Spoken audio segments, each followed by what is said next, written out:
అత్యంత ఆదరణ పొందుతున్న #1 premium range beauty products ARM pearl beauty. నమస్తే, నేను Keshav. Welcome to Suman TV. ఆంధ్రప్రదేశ్లో రాజకీయం ఏ దిశగా మరలుతోంది? విపక్షం మాత్రం రాష్ట్రంలో ప్రశాంత పరిస్థితి లేనే లేదని ముక్త కంఠంతో చెబుతున్నటువంటి పరిస్థితి. మరోవైపు రాష్ట్ర ప్రభుత్వం మాత్రం తనదైన శైలిలో కేంద్రం సహకారంతో ముందుకు దూసుకుపోతాం అనేటువంటి మాట చెప్తుంది. ఇలాంటి పరిస్థితిలోనే విశాఖ స్థానిక సంస్థల ఎమ్మెల్సీ పోరు రసవత్తరంగా మారుతుంది. ఏపీ రాజకీయాల్లో బీజేపీ పోషించబోయేటువంటి పాత్ర పైన కూడా విస్తృత చర్చ జరుగుతుంది. నిజానికి గతంతో పోల్చి చూసినప్పుడు కూటమి రాజకీయాల్లో మార్పులు ఏమైనా వస్తున్నాయా? ఈ అంశం పైన విశ్లేషణ చూద్దాం. మనతో పాటు బీజేపీ అధికార ప్రతినిధి పూడి తిరుపతిరావు గారు ఉన్నారు. తిరుపతిరావు గారు, నమస్కారం. అందరికీ నమస్కారం కేశవ్ గారు. రాష్ట్రంలో కూటమి ప్రభుత్వం ఏర్పడిన తర్వాత శాంతి భద్రతలు అసలు అదుపులో లేవు అనేది ప్రధానమైనటువంటి అభియోగం. జగన్మోహన్ రెడ్డి గారు బయటకు వస్తే అదే మాట మాట్లాడుతున్నారు. ఢిల్లీ నుంచి గల్లీ వరకు అదే మాట చెప్పారు. ఏంటి, నిజంగా అలాంటి పరిస్థితులు ఉన్నాయా? కూటమి ప్రభుత్వం ఈ 2 నెలల్లో వైఫల్యం చెందిందా? అంటే గతంలో ఒక సినిమాలో ఒక డైలాగ్ ఉండేదండి. వరదలు వస్తే ముఖ్యమంత్రి గారేమో హెలికాప్టర్లో వస్తే ఒక స్టేట్మెంట్ ఇస్తాడు ప్రతిపక్ష నాయకుడు. కింద మునిగిపోతుంటే మీరేమో ఆకాశంలో ప్రయాణం చేస్తే మీకేం తెలుస్తుంది మా కష్టాలు అని చెప్పి రాసుకోండి అంటాడు. ఒకవేళ రోడ్డు మార్గంలో వచ్చినట్లయితే ఇక్కడ మునిగి చచ్చిపోతుంటే మీరేమో రోడ్డు మార్గంలో వస్తే మీకు ఎప్పుడు మేము మా తాలూకా కష్టాలు తెలుస్తాయి అని చెప్పేసి రాసుకోమని చెప్తాడు విలేకరులకి. ఆయన ఇంతకీ ముఖ్యమంత్రి ఏ మార్గాన్ని వస్తాడనేది క్లారిటీ ఉండదు, కానీ ముందుగానే 2 స్టేట్మెంట్ ఇచ్చేసి వదిలేస్తారు. ఆ పరిస్థితుల్లో ఏదైతే ఇవాళ అంటే నేను చెప్పేది ఆంధ్రప్రదేశ్ రాజకీయం గురించి చెప్పట్లా, దేశంలో ఉన్న అన్ని రాష్ట్రాల్లో రాజకీయాలు కూడా ఎలా ఉన్నాయని అంటే, ప్రతిపక్షంగా ఉండేటప్పుడు కొన్ని స్టాక్ డైలాగ్స్ వాడుకోవాల్సినటువంటి పరిస్థితి ఉన్నది. అలాగని చెప్పి అధిక రాష్ట్రాల్లో మేమే పాలనలో ఉన్నాం కాబట్టి మేము చెప్పట్లా. మేము ప్రతిపక్షంలో ఉండే కూడా బహుశా అలాంటి డైలాగ్స్ వాడాల్సిన పరిస్థితి ఉంటుంది. ప్రతిపక్షంకి వస్తే ఏంటంటే అధికార పక్షం ఫెయిల్ అయిపోయిందని చెప్పేది. ఇంకా నేను ఒకవైపే చెప్పను. అంటే దీనికి మీరు అన్నటువంటి శాంతి భద్రతలు అవ్వచ్చు, లేదా పరిపాలనలు అవ్వచ్చు, లేదా ఆర్థిక అంశాలు అవ్వచ్చు, ఏదైనా సరే సహజంగా ప్రతిపక్షం ఏం మాట్లాడుద్దంటే అధికార పక్షం ఫెయిల్ అయిపోయింది. అధికార పక్షాన్ని కూడా కొన్ని స్టాక్ డైలాగ్స్ పెట్టుకోవాల్సిన పరిస్థితి వచ్చింది అన్నమాట. ఏంటి, నిజంగా అక్కడ పరిస్థితి అనేది ఆక్వర్డ్ గా ఉన్నా సరే, అబ్బాబ్బే మేము పక్కాలు ఇప్పుడు చేపట్టాం, మొత్తం అంతా సరిచేస్తున్నాం, సరిచేస్తాం అని చెప్పేసి ఒక స్టాక్ డైలాగ్ వాడుకోవాలి. అంటే ఈ 2 కామన్ డైలాగ్స్ అయిపోయే తప్పిస్తే వాస్తవానికి వాస్తవం ఏంటి చెప్పండి? వాస్తవం ఏంటి? ఎందుకంటే కేంద్రంలో కూడా బీజేపీకి వైసీపీ మద్దతు ఇవ్వడం లేదని చాలా ఇబ్బంది పడుతుంది. అందుకనే జగన్మోహన్ రెడ్డి గారికి అనుకూలంగా కొన్ని నిర్ణయాలు తీసుకుంటున్నారు. ఆయనకి కేంద్ర పర్యవేక్షణలోనే భద్రత కల్పించాలనేటువంటి డెసిషన్ కూడా తీసుకున్నారని ప్రచారం జరుగుతుంది. ఎంతవరకు నిజం? ఎన్ని ఊహాగానాలు కేశవ్ గారు. అంటే ఇప్పుడు మాజీ ముఖ్యమంత్రిగా వారికి ఏ స్థాయిలో, అంటే గతంలో చంద్రబాబు నాయుడు గారు మాజీ ముఖ్యమంత్రిగా ఏ స్థాయిలో భద్రతా అంశాలు ఉండేవో ఆ స్థాయిలో కల్పించాల్సినటువంటి ఆవశ్యకత ఉంటుంది. డెఫినెట్ గా అది జరుగుతుంది. అది స్టేట్ చేస్తుంది ఖచ్చితంగాను. చేయకపోయినా మేము ఇక్కడ అక్కడ ఎన్డీఏ ప్రభుత్వాలే కదా ఉన్నాయి, ఖచ్చితంగా సెంట్రల్ కూడా ఆ దిశగా ఆలోచన చేస్తుంది. అది సర్వసాధారణమైనటువంటి అంశమే. అయితే నేను ఇందాక చెప్పినట్టుగా ప్రతిదీ రాజకీయానికి వాడుకునే పరిస్థితులు వచ్చేసాయి కాబట్టి అది ఏదన్నా మాట్లాడితే అంతకంటే దానికి మనం పెద్ద అవకాశం ఇవ్వాల్సిన పనిలేదు. లేకపోతే అభివృద్ధికి వచ్చేసరికి కూడా నేను చాలా పారామీటర్స్ చెప్తాం. ఇవాళ మేము వేరేగా చెప్పాల్సిన పని లేదు. కేంద్ర బడ్జెట్ లో కేటాయింపుల నేపథ్యంలోన ఆంధ్రప్రదేశ్ రాష్ట్రానికి వస్తున్నటువంటి సహాయం అయితేనేమి, రాష్ట్రంలో ఉన్నటువంటి పరిస్థితుల్లో చక్కదిద్దడంలో అయితేనేమి, అమరావతి ఇవాళ మళ్ళీ అద్దంలా మారిపోయే పరిస్థితి కనిపిస్తుంది. పోలవరం మళ్ళీ పరుగులెట్టే పరిస్థితి కనిపిస్తుంది. ఏదైతే ఇతరత్రా సంబంధించి నీటిపారుదల రంగంలో ఈ వచ్చినటువంటి కేవలం 2 నెలల్లోనే సకాలంలో టైలెంట్ కి వాటర్ పంపించగలిగినటువంటి, అంటే ఒక మాటలో చెప్పాలంటే టైలెంట్ కి వాటర్ వెళ్ళిందంటే నీటిపారుదల రంగం చక్కగా సంస్కరించబడిందని చెప్పేసి అర్థం వస్తుంది. కాబట్టి ఇట్లాంటి చాలా విజయాలు ఇవాళ నోట్ అయినాయి. అయితే ఇంకా తక్కువ సమయమే. ఇంకోటి శాంతి భద్రతల విషయం కూడా చాలా మంది ప్రస్తావిస్తున్నారు. ఇది రాష్ట్రంలో అధికారం మారేటప్పుడు ఏంటనేసి అంటే ఖచ్చితంగా ప్రత్యేకించి ప్రాంతీయ పార్టీలు అధికారం నుండి ఇంకో ప్రాంతీయ పార్టీకి మారేటప్పుడు ఏంటంటే స్థానికమైనటువంటి కొన్ని సంఘటనలు ఉంటాయి. ఇప్పుడు ఉదాహరణకి మొన్న మధ్య ఒక వ్యక్తి వెళ్ళి ఇంకో వ్యక్తిని చంపేస్తాడు. నేను పేర్లు అవి ప్రస్తావించట్లేదు. చంపేస్తే ఈయనేమో రాజకీయ హత్య అని చెప్పేసి తక్కువ వెళ్ళి అక్కడ వాలిపోతాడు. ఎట్లా అవుతుంది? రాజకీయ హత్య ఎప్పుడు కూడా సమూహాల నేపథ్యంలోనే జరుగుతాయి. ఒక వ్యక్తి అంటే అది వ్యక్తిగతమైనటువంటి స్వార్థం. వాళ్ళిద్దరు 2 పార్టీలకు చెందినంత మాత్రాన, పైగా గతంలో ఇద్దరు ఏళ్ళ పార్టీలోనే ఉన్నవాళ్ళు, అది రాజకీయ హత్య అని చెప్పేసి వెళ్ళిపోవడం అనేసి అంటే అది హాస్యాస్పదం. కాబట్టి అన్ని సద్దుమణుగుతున్నాయి. ఏదైతే గత నెలలో ఉన్నటువంటి పరిస్థితులు ఈ నెలలో లేవు. ఈ నెలలో అంటే జూన్ లో ఉన్నటువంటి పరిస్థితి జూలైలో లేవు. జూలైలో ఉన్న పరిస్థితులు ఆగస్టులో కాని రావట్లేదు. కాబట్టి 3 నెలల కాలం సాధారణంగా ఏ రాష్ట్రపతి పాలన విధించాల్సిన అవసరం ఉంది అంటారు. గవర్నర్కి ఫిర్యాదు చేశారు, రాష్ట్రపతికి ఫిర్యాదు చేశారు, కేంద్ర పెద్దలతో కలుస్తున్నారు, ఢిల్లీలో డెమాన్స్ట్రేషన్ చేశారు, వివిధ రాజకీయ పార్టీలు INDIAలో ఉన్నటువంటి కీలక భాగస్వాములు అందరూ కూడా కలిశారు. పైగా జగన్ గారు కూడా INDIA వైపు వెళ్తున్నారనేటువంటి చర్చ నడుస్తుంది. సో ఇవన్నీ వాస్తవాలు కాదంటారా? ఈ తొందరపడి ఒక కోయిల ముందే కూసింది అని చెప్పేసి పాట గుర్తుకొస్తుంది కేశవ్ గారు. నేను చెప్పాను, కొంత సమయం ఇవ్వాలా. రెండవది ఏంటనేసి అంటే అది అన్నా కూడా ముందు సాధారణంగా ఏంటంటే మండల స్థాయిలోనూ, జిల్లా స్థాయిలోనూ, రాష్ట్ర స్థాయిలో ధర్నాలు నిర్వహించి కేంద్ర స్థాయి ఢిల్లీకి వెళ్తుంటాం.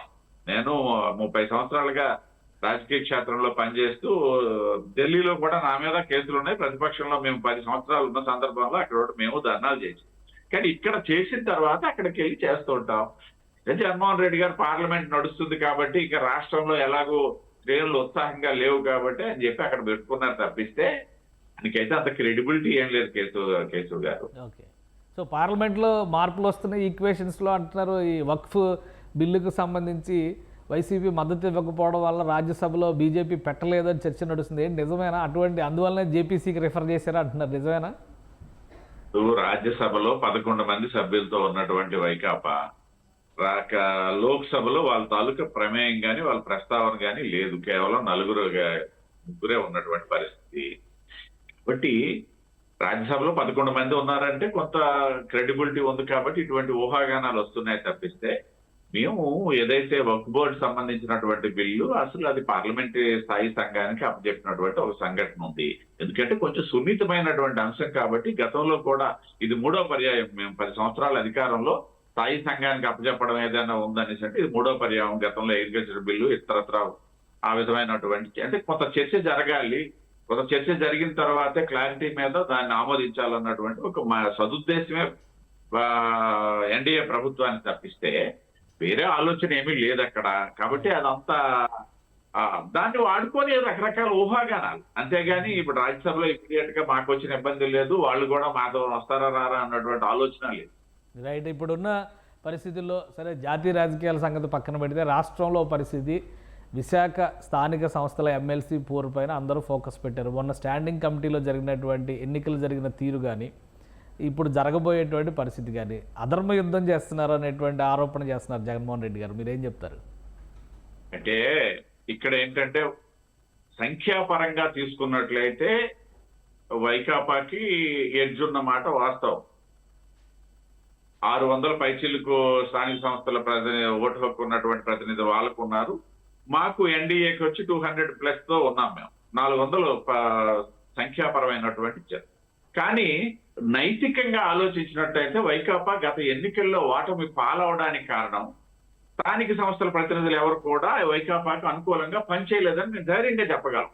ఎందుకనిసంటే మేమేదో ఒక 120 సీట్లతో గెలిస్తే నేను ఈ మాట చెప్పగలిగేవాడిని కాదు.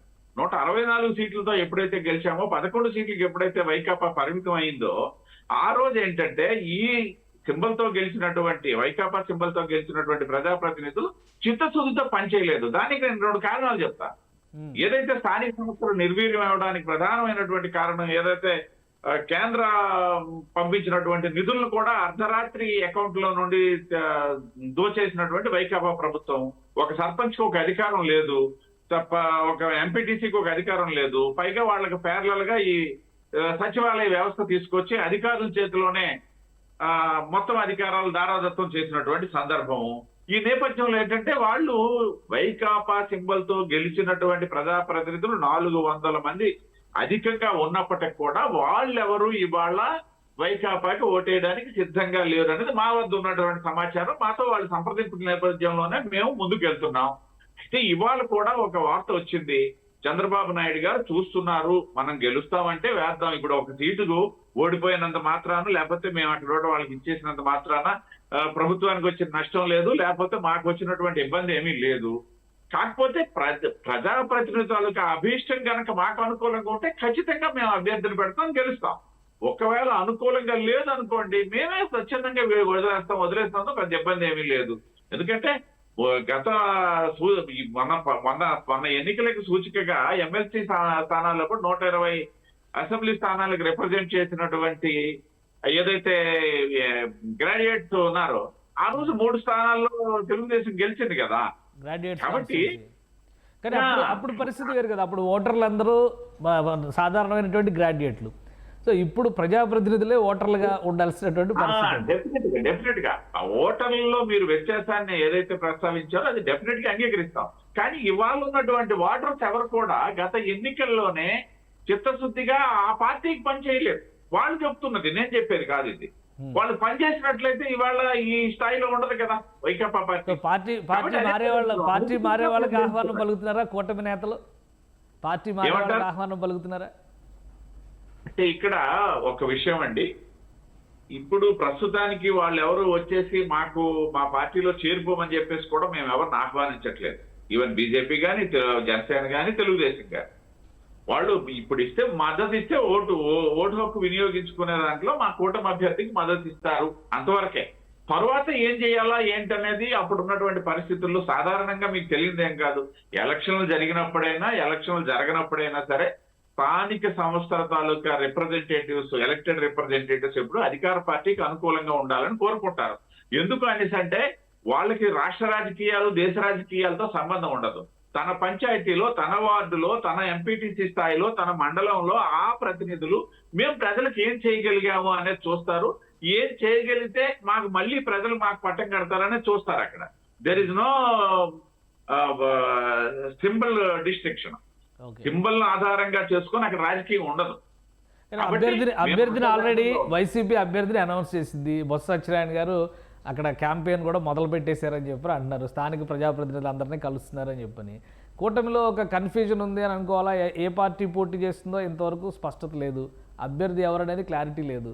13వ తేదీ డెడ్ లైన్ నామినేషన్స్కి సంబంధించి.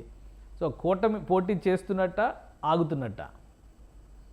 అంటే నేను ఒక ఆన్సర్ చెప్పాలంటే వాళ్ళు ఓడిపోయి ఖాళీగా ఉన్నారు కాబట్టి అభ్యర్థిని ఎంపిక చేయడంలో చాలా ఈజీగా వెళ్ళారు. మేము గెలిచి బిజీగా ఉన్నాము. ఒకవైపు ప్రభుత్వము, ఒకవైపు ప్రభుత్వంలో ఉన్నటువంటి శాంతి భద్రత అంశము, ఆర్థిక అంశాలు, వీటన్నిటిలో. కాబట్టి మాకు కొంత లేట్ అవుతుంది. ఖచ్చితంగా తెలుగుదేశం పార్టీ పోటీ చేస్తుంది. నాకున్న సమాచారం మేరకు మాకు ఎవరు పోటీ చేసినా పెద్ద ఇబ్బంది లేదు. ఎవరు పోటీ చేసినా 3 రోజులు సమయం ఉంది. ఇంకా ఇవాళ 10వ తేదీ, 13వ తేదీ నామినేషన్ లాస్ట్ డేట్. రేపెల్లుడిలోనే ఒక డెసిషన్ తీసుకుంటాం. పరిస్థితి అనుకూలంగానే మాకే ఉంది అన్న సమాచారం నేపథ్యంలో ఖచ్చితంగా మేమే పోటీ చేస్తాం, మేమే గెలుస్తాము.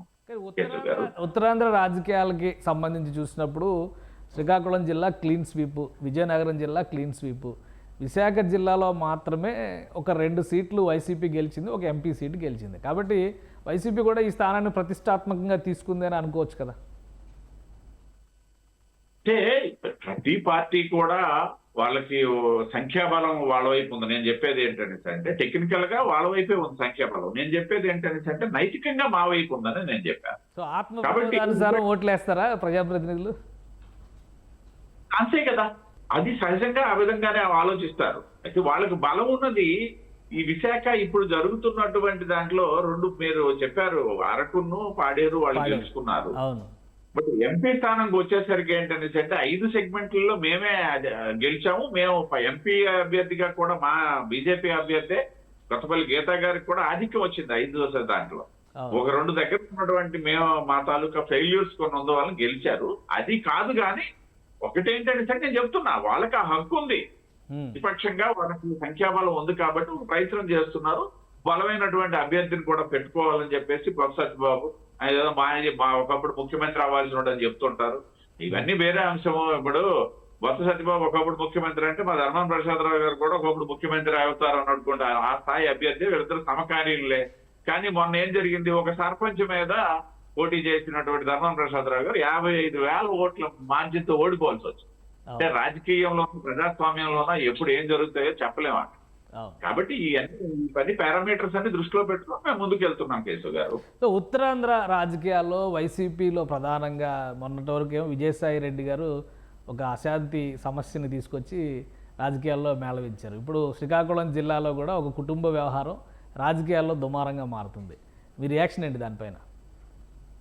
కేశవ్ గారు, సాధారణంగా ఇటువంటి వ్యవహారాల్లో ఆ రోజు విజయసాయి రెడ్డి గారి వ్యవహారమైనా, ఇవాళ ఏదైతే దువ్వాడ శ్రీనివాసరావు తాలూకా వ్యవహారమైనా భారతీయ జనతా పార్టీ వ్యక్తులుగా మేము స్పందించడం చాలా తక్కువ ఉంటుంది. మా పార్టీ తాలూకు విధి విధానాలు మీకు తెలుసు. అయినప్పటికీ ప్రస్తావించారు కాబట్టి నేను చెప్తాను. ఇది కుటుంబపరమైనటువంటి అంశాలు సార్. ఇవి కుటుంబ అంటే మాది ఏది దువ్వాడ శ్రీనివాసరావు సంబంధించి కుటుంబపరమైనటువంటి అంశం. వాళ్ళిద్దరు భార్యాభర్తల మధ్య ఉన్నటువంటి అంశం. అది చిలికి గాలివానగా మారింది. ఇవాళ కాదు, వైకాపా అధికారంలో ఉన్నప్పటి నుండే మధ్యలో ముఖ్యమంత్రి దగ్గర పంచాయతీ పెడితే అక్కడ దువ్వాడ శ్రీనివాస్ తప్పించి వాళ్ళ శ్రీమతికి ఇచ్చినటువంటి సందర్భం ఏదైతే నియోజకవర్గ ఇన్ఛార్జిగా. ఆ తర్వాత మళ్ళీ దువ్వాడ శ్రీనికి అక్కడ పెట్టడం జరిగింది. ఇవన్నీ కుటుంబ వ్యవహారాలు. ఇవి కొన్ని నైతికంగా చూసుకుంటే ఒకలాగా ఉంటాయి. ఇవి ఇక్కడ బొత్స సత్యబాబు గారు క్షమించాలి, విజయసాయి రెడ్డి గారి తాలూకు అంశం వేరు. మళ్ళీ అక్కడేమి విజయసాయి రెడ్డి కుటుంబానికి సంబంధించినటువంటి డిస్టర్బెన్స్ లేదు. అక్కడ అవతల వైపు ఉన్నటువంటి వ్యక్తుల కుటుంబాల్లో ఉన్నటువంటి అంశం. ఇక్కడ ఏంటంటే యువతల వైపే ఉంది ఇది. కాబట్టి ఇవి దీని మీద అయితే ఇది రాజకీయంగా వ్యాఖ్యానించడానికి భారతీయ జనతా పార్టీ కానీ భారతీయ జనతా పార్టీ ప్రతినిధికి కానీ నాకు కానీ అంత ఆసక్తి ఏమీ ఉండదు కేశవ్ గారు. రైట్గా నామినేటెడ్ పోస్టులకు సంబంధించి విస్తృతంగా చర్చ జరుగుతుంది. మొన్న టీడీపీ పొలిట్ బ్యూరో సమావేశంలో కూడా వాటి గురించి వీలైనంతవరకు కార్యకర్తలు కష్టపడ్డ వాళ్ళందరికీ న్యాయం చేస్తామని ఆ పార్టీ చెప్పింది. జనసేన చెప్తుంది ఎప్పుడు నామినేటెడ్ పోస్టుల భర్తీ 2 నెలల సమయం పూర్తయింది. మొదటి దశలో ఏం చేస్తారు, నెక్స్ట్ రెండో దశలో ఏమేమి భర్తీ చేసే అవకాశాలు ఉండొచ్చు? చాలా కీలకమైన అంశము చివరిగా ప్రస్తావించారు మీరు. ఇది హాట్ గా అన్ని 3 పార్టీల్లో నడుస్తున్నటువంటి చర్చ. ఇంకోటి ఏంటంటే ఒక 27 సంవత్సరాలుగా పార్టీలోకి వచ్చి నేను ఏబీవీపీ నుండి 27 సంవత్సరాల్లో 2 పర్యాయాలు మేము తెలుగుదేశంతో కలిసి ఉన్నటువంటి సందర్భం 99, 2014. అప్పుడెప్పుడు మాకు ఈ నామినేటెడ్ పోస్టుల మీద పెద్ద చర్చ జరగల. ఎందుకంటే మాకు వచ్చినవి తక్కువే ఆ సందర్భంలోనే 1.60 వచ్చాయి.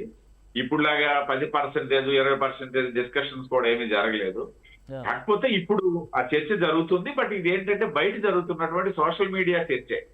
ఇటు మా పార్టీలో కానీ మా 3 పార్టీల్లో కానీ జరగట్లేదు. నిన్న నేను ఒక ఆశావకమైనటువంటి ప్రకటన ముఖ్యమంత్రి గారే చేసినట్టుగా నేను ప్రింట్ మీడియాలో చూశాను. కాబట్టి నేను సోషల్ మీడియాలో చూస్తే మళ్ళీ మీతో షేర్ చేసుకోను. ప్రింట్ మీడియాలో చూశాను, ప్రధానమైనటువంటి దినపత్రికలో వచ్చింది. 30%, 10% కాదు కానీ కొంత మధ్యలో మళ్ళీ వచ్చింది 18 నుండి 20% 2 పార్టీలకు ఇస్తారన్నటువంటిది కూడా వచ్చింది. అది కూడా నేను కోట్ చేస్తున్నాను. ఒకటైతే ఆయన ప్రస్తావించినట్టుగా ఏదైతే జనసేన బీజేపీలో పోటీ చేసే స్థానాలు తక్కువ కాబట్టి చాలా మంది నిరాశకు గురయ్యారు. అందులో నేను కూడా ఉన్నాను. నేను కూడా పోటీ చేయాలనుకున్నటువంటి వాడిని. 14లో నాకు అలయన్స్ లో టికెట్ వచ్చి మళ్ళీ ఎమ్మెల్సీ స్థానం ఇస్తామని చెప్పేసి వదిలిస్తున్నటువంటి వాడిని నేను కూడా. సో అటువంటి ఆశావాసులు, నాలాంటి ఆశావాసులు చాలా మంది ఉన్నారు. ఈ నేపథ్యంలో ఏంటంటే బీజేపీకి జనసేనకి మనం మొదటి విడత నామినేటెడ్ పోస్టుల్లో ప్రాధాన్యత ఇద్దాము అన్నటువంటి మాట గౌరవ ముఖ్యమంత్రి గారు అన్నట్టుగా ప్రింట్ మీడియాలో వచ్చింది. కాబట్టి నేను విశ్వసిస్తున్నా, సంతోషిస్తున్నా. అదే కానీ జరిగినట్టయితే మేము చంద్రబాబు నాయుడు గారికి మనస్ఫూర్తిగా అభినందిస్తాం, ధన్యవాదాలు కూడా తెలియజేస్తాం. కేశవ్ గారు పర్సంటేజ్ గురించి చెప్తున్నారు కదా, గెలిచినటువంటి పర్సంటేజ్ దృష్టిలో పెట్టుకొని పార్టీలకి ఎలకేషన్ చేయాలి ఉన్నటువంటి పదవుల్ని అని అంటున్నారు. నిజమేనా? అది ఓన్లీ మీడియా కవరేజ్లో వచ్చిన అంశాలే అనుకోవాలా? ఒక విషయం ఖచ్చితంగా అది నేను మీడియా కూడా అనట్లేదు, సోషల్ మీడియాలోనే వస్తుంది. ఇవాళ ఏంటంటే సోషల్ మీడియాని ఆక్యుపై చేసేస్తుంది. అంతేగాని సోషల్ మీడియాలో ఏముంది? ఇప్పుడు మీడియాలో అంటే మీలాంటి విజ్ఞులైనటువంటి వాళ్ళు, అనుభవజ్ఞులైనటువంటి వాళ్ళు, లేదా సమాచారం సేకరించినటువంటి వారు ఒక మాట చెప్పగలరు. సోషల్ మీడియాలో పరిస్థితి లేదు. నాలాంటి సామాన్యుడు కూడా ఏదో ఒకటి చెప్పేస్తాడు, నా మీడియా నా ఇష్టం అన్నట్టు. కాబట్టి ఇది క్రెడిబిలిటీ లేదు. అయితే ఇక్కడ ఒకటి మాత్రం వాస్తవం, నేను ముందుగా చెప్పినట్టుగా ఈ షేర్ అనేది ఏమీ ప్రస్తావన లేదు. ఇంకా డిస్కషన్స్ కూడా స్టార్ట్ అవ్వలేదు నాకు తెలిసి. మా పార్టీలో ఎవరు ఇస్తే బాగుంటుంది అన్నటువంటి లిస్టులు తయారు చేసి ఉండొచ్చు. జనసేన ఆ పార్టీలో ఎవరికి ఇస్తే బాగుంటుంది, ఎవరైతే బాగుంటుంది అనేది లిస్ట్ తయారు చేసి ఉండొచ్చు. తెలుగుదేశం ఆ విధంగా చేసి ఉండొచ్చు. కానీ 3 పార్టీలు కలిసి కూర్చొని మనం మీకు ఇవి ఇస్తాము, మేము ఇవి తీసుకుంటాము అన్నటువంటి ప్రస్తావన అయితే ఇప్పటి వరకు రాలే.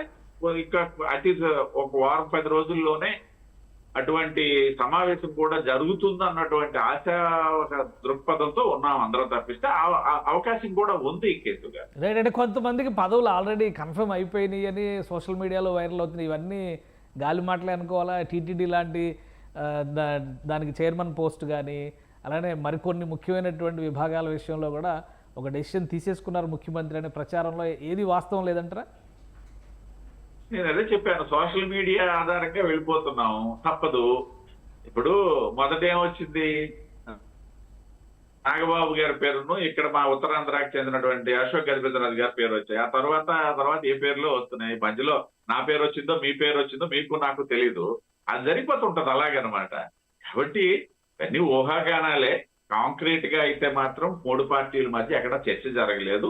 చంద్రబాబు నాయుడు గారు, నాకున్న సమాచారం మేరకు చంద్రబాబు నాయుడు గారు అయితే రాబోయే రోజుల్లో ఎవరికి ఏది ఇస్తే బాగుంటుంది అనేది కొంత ఆయన దృష్టి పెట్టి ఆయన శ్రేణుల ద్వారా వివరాలు సేకరిస్తున్నట్టుగా మా వద్ద ఉన్నటువంటి సమాచారం. అది న్యాచురల్ గా జరిగేది. అధినేతగా ఎవరికి ఇవ్వాలా, ఎవరు కష్టపడ్డారు, ఇవన్నీ సహజంగా ఉంటాయి. కాబట్టి ఆ స్థాయిలో తప్పిస్తే ఇవన్నీ ఇప్పుడు ఉదాహరణకి నాకు కూడా మొన్న ఒక ఆయన ఫోన్ చేసి మీకు కార్పొరేషన్ చైర్మన్ కన్ఫర్మ్ అయిపోయిందని చెప్పాడు నాకు. ఓకే. నా కార్పొరేషన్ చైర్మన్ కన్ఫర్మ్ అయిపోయిందని నా పార్టీ చెప్పలేదు, మీరు ఎట్లా చెప్తారు చెప్పండి అని అడిగాను నేను. ఆయన ఒక మీరు న్యూట్రల్ పర్సన్.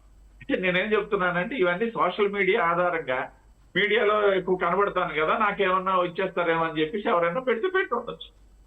కాంక్రీట్ గా అయితే మాత్రం అతి త్వరలో దీనికి ఫుల్ స్టాప్ పడుతుంది, అందరు ఆశావాహులకు కూడా న్యాయం జరుగుతుందని చెప్పి విశ్వాసం ఉంది కేసుగా. రైట్. థ్యాంక్ యూ తిరుపతిరావు గారు మీ అభిప్రాయాన్ని తెలియజేసినందుకు. ఇది ఆంధ్రప్రదేశ్లో నామినేటెడ్ పోస్టులపైన ఒక స్పష్టమైన వ్యూహంతో కూటమిలో ఉన్నటువంటి పార్టీలు ముందుకు వెళ్తున్నాయి. ముందుగా మిత్రపక్షాలకు న్యాయం చేసిన తర్వాత మిగతా పోస్టులపైన దృష్టి పెట్టాలని ముఖ్యమంత్రి చంద్రబాబు నాయుడు సూచించినట్లుగా తిరుపతిరావు గారు చెప్తున్నారు. మరోవైపు రాష్ట్రంలో రావణ కాష్టం పేరు జరుగుతున్నటువంటి ప్రచారం మొత్తం రాజకీయ వ్యూహంలో భాగంగా విపక్షం చేస్తున్న రాద్ధాంతం తప్పితే ఇందులో ఎలాంటి వాస్తవం లేదని ఆయన ఖండిస్తున్నారు. ఇది స్పెషల్ డిస్కషన్. Keep watching.